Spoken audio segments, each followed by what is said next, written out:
Good Sunday morning, neighbors. Hey, a good friend asked a question about methane releases. Now, these are man-aggravated methane releases because of climate warming and how man has changed the rate of change, how quickly the planet is warming. We've impacted that. We know that. We've known how to do this for a long time. Just it wasn't part of the conversations. So anyway, the question is, what effect will the man-made radioactivity in our environment mean to the methane releases? Now that's kind of a valid question to any pollution conversation, because the radioactive materials are chemicals. Their chemical properties stand on their own until a decay action happens. Then you have radioactive particles coming out.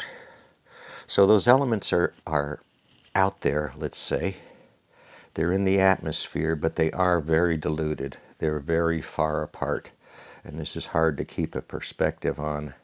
Yes, there could be clouds with a higher concentration.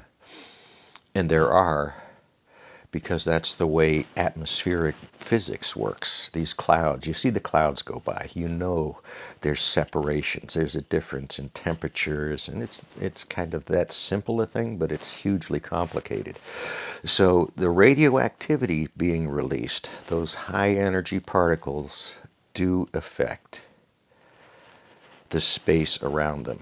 It's just a fact of radiation. The question is how much. You can't lay total blame to some of these actions because there's just so many moving parts. So radioactive decay is a part of this. Our man-made decay is a part of this. But its impact on this huge planet is, I'll say, a small part. Now the challenge is you can drive out an equation that would kind of show, hey, this weighs this much. This factor is huge. The sun's radiation is a huge factor in this. And it's just not the white heat. It's the particles that come from the sun. The photons, the electrons, the gamma particles, alpha, beta. So it emits a stream of energy for billions of years and another billion to go. So that underlying principle is always there, that underlying action, and that's the large one that we're really looking at with climate change.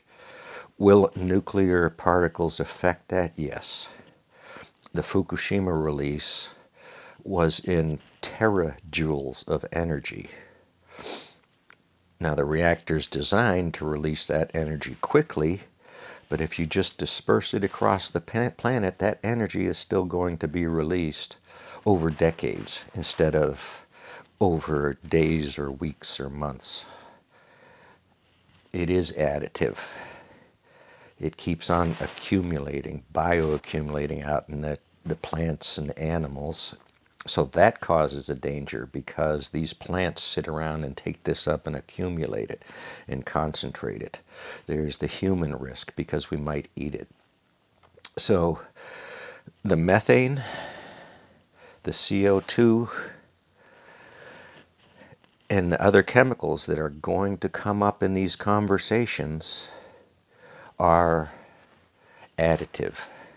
They're aggravators to the big conversation, but to me they're not the primary focus in the climate change conversation. The pollution from nuclear is that same kind of threat. Long, slow, pernicious pollution in the environment that lasts for generations that we don't know what to do about. It does cause cancers. It does cause ill health effects. So it was a really good question. I thought I'd answered it in my first reply, but I didn't, because I didn't say it correctly, to my mind. So that's the nuance in these conversations that is hard to have. So I try to stick to the critical, the major factors in the conversation, I suppose. It's hard. It's hard to throw nuclear into climate change other than it's ignorant. It boils water. It's not a solution. The long-term costs of nuclear power outweigh anything financially that we can come up with. Boiling water for electricity needs to stop. And we can do this. We're not as helpless as some politicians want you to believe. That's the challenge. Thank you.